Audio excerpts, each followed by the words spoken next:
Hello cookbook friends, this is Carrie with Cookbook Divas, and today we're going to look through Baladi, Palestine by Joudie Kalla. I don't think I've ever looked through a Palestinian cookbook. It's a celebration of food from land and sea. Let's check it out. It came out in 2018. Who is the publisher? Ooh, off to a good, beautiful start. Ooh. Food photography by Jamie Orlando Smith. The pages are kind of glossy, so my camera's kind of shining. Sorry. Let's check out the table of contents. Markets and village life, the fields and earth, the bakery, the farm, from the river to the sea, hills and orchards. Nice. I like how they've arranged that. Introduction. Let me read the first part of this so that this cookbook will make more sense. As long as I can put my glasses on the right way. My readers. I love the word Baladi. As with most Arabic words, it has many meanings. But above all, it means my home, my land, my country.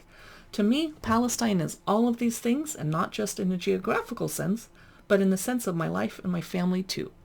It's been home for my family for hundreds of years and embodies everything I am and everything I've raised to be. I feel very blessed to have been born a Palestinian and to have a platform to discuss all the wonderful things about this amazing, deep-rooted, historical, religious, and cultural country with so much to offer, especially in the culinary department. Okay. I'm going to go back and read the rest of it later when I'm not on camera with you. Beautiful photos so far. Joudie Kalla. Okay. Markets and village life. Well, we don't have a market tradition here in the U.S., and I live in Seattle, so we don't have open-air farmers markets more than a few months a year. So I went to Trader Joe's today to do my marketing. Loving the photography. Okay, we have some recipes now, and they're listed with the actual Arabic words up here, dibs wa tahina, but I'm going to read the English words because my pronunciation is going to be embarrassing. So, grape, molasses, and tahini, turmeric milk with cracked cardamom pods, Arabic coffee, and here is cauliflower fritters with a spicy tomato sauce. How good does that look? I love fritters. Basically anything fried, right? Halloumi mashwi mabaid, otherwise known as grilled halloumi, fried eggs, and roasted tomatoes. How about garlic labneh, shata, and poached egg on taboon bread? Some of those words I've never seen before, but that looks absolutely delicious. Ooh, I'm dying. Here is mixed vegetable salad with tahini dressing. And this is pan-fried potatoes with herbs, spices, and smashed eggs. I like this because this seems like food we would all eat every day as part of our daily life. It's not like fancy restaurant food, although in Seattle, I have to go to a fancy restaurant to get food like this made for me. Shakshuka kadra, green shakshuka. I love shakshuka. It's too spicy for me though. So I have to make it myself at home so I can cut down on the spice. Baba's soft-boiled eggs with yogurt, chili, and lemon. Now I'm going to have to skip ahead. Oh, it's so beautiful because I can't show you every page. That's not fair to the author. Fried eggplant slices with honey and tahini. Looks delicious. It's hard to photograph eggplant and make it look delicious. Okay, another market picture. Glossy page, sorry. What are we doing now? Ah, the fields and earth, next chapter. I'm going to try to only show you a couple things so I'm not being rude to the author. Tangy sauteed tomatoes in olive oil. How easy could that be? Zucchini sauteed in olive oil. That's easy to whip up for dinner at night. Caramelized shallots with herby labneh. Cumin and chili chickpea salad. Okay, what else looks good? Ooh, beautiful. That is vegetables with bulgur, herbs, and lemon. I'm wondering if I'm going to see any couscous in here. Look at these beautiful spreads. Oh, I have to make dinner tonight after a long work day and cookbook video day, and I'm thinking I'll be tempted by some of the things in this book that I can whip up quickly because I often have Middle Eastern ingredients in the house. This is lemon, scallion, and dill potatoes. Yum. I don't have any scallions in the house. This is attar roasted vegetables with shata. I don't know what shata is. I better look it up. This is sauteed Swiss chard 2 ways. I never cook with Swiss chard because I don't know how and what's going on. This is artichokes and green fava beans with cilantro, garlic, and lemon. Ooh, a bakery section. Oh, gorgeous. Now I'm hungry for flatbread. Oh, it gets worse. I mean better. I mean, ow, torturous. Mais akawi bread, pita bread, Palestinian taboon bread. I wish the picture was bigger. I'm not sure what's going on. This is homemade flattened pastry with fresh za'atar leaves. I didn't know they came in leaves. Oh, wow.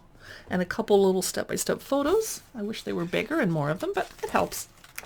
Ooh, za'atar brioche twists and feta brioche twists. Yum. Okay, I think we need to get out of the bread chapter, but look, look, look, I want you to see this. Oh, what? From left to right, fatayr, jibni, labni, and sabanek. Oh, this is gorgeous. Wow. Spicy sujuk puffs with sesame seeds. I don't know what a sujuk puff is, but it looks delicious. Thin pastry stuffed with ground meat, spices, and herbs, otherwise known as anti-fathias zungul or zunkel. Pardon my pronunciation. Shish barak. Oh, this looks beautiful. Okay, the farm. Here's the animal chapter, which I will go through briefly because I am a vegetarian. Sorry. Oh, here is Auntie Majeda's Daoud Basha. Lamb meatballs in a tamarind and tomato sauce with caramelized onions. Here is lamb and bulgur kibbeh in a yogurt sauce.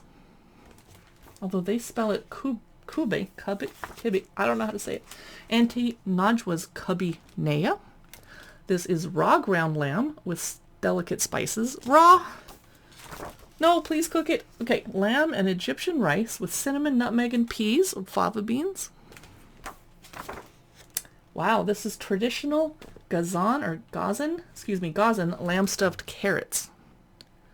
How do you stuff a carrot with lamb? Oh, wow, they did. Okay, Swiss chard wrapped around ground lamb and rice. There's a lot of lamb in this book. Lamb kufta baked with an assortment of vegetables. That looks hearty. Okay, I'm going to keep going. Here's lamb kufta stuffed vine leaves with tomatoes and potatoes. Okay, I'm going to skip ahead a bit. Pomegranate and za'atar lamb chops with lemon, mint, and yogurt. I should have expected there to be this much lamb. I wasn't thinking that through. Yeah. Chicken or beef shawarma with pickled turnips and cucumbers. Ooh, beautiful picture. Saffron chicken. Chicken a la Mo. Not sure who Mo is. Poussin stuffed with green herb frika. I'm assuming that's just chicken. Here is a rock poached salmon. We're now in the fish section. Beautiful photos. Marinated sardines. Here's green shata marinated sea bass with crushed dried rose petals. Beautiful. I mean, look at that presentation. Wow. Spicy fish in a tahini yogurt, lemon, and parsley sauce. Here's salmon skewers with pomegranate marinade. And what else can we look at here? Don't want to see the whole book. Ooh. Wow. That is grilled shrimp, pomegranate shrimp with purslane salad. Here is jumbo shrimp with carrot and cumin salad.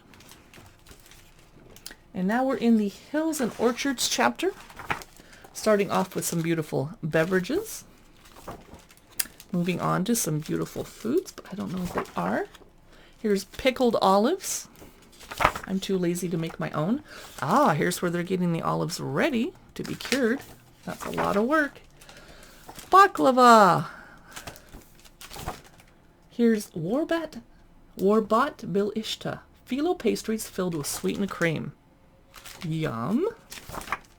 Here's olive oil, fennel seed, and date cookies. Beautiful. I bet those are delicious. Ooh, more desserts.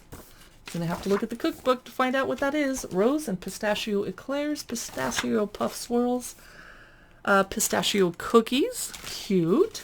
Now I'm hungry for cookies. Semolina strudel.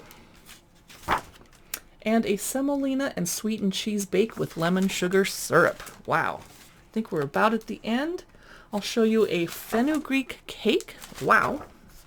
Not sure what that is. And a tahini halva. Wow. All right. So that's it. There's the author.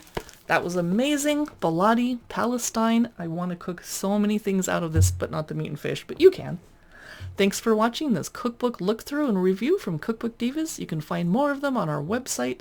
We post to Facebook and Instagram and YouTube, and we have a podcast called the Cookbook Divas Podcast if you'd like to hear news about cookbooks. Thanks for watching.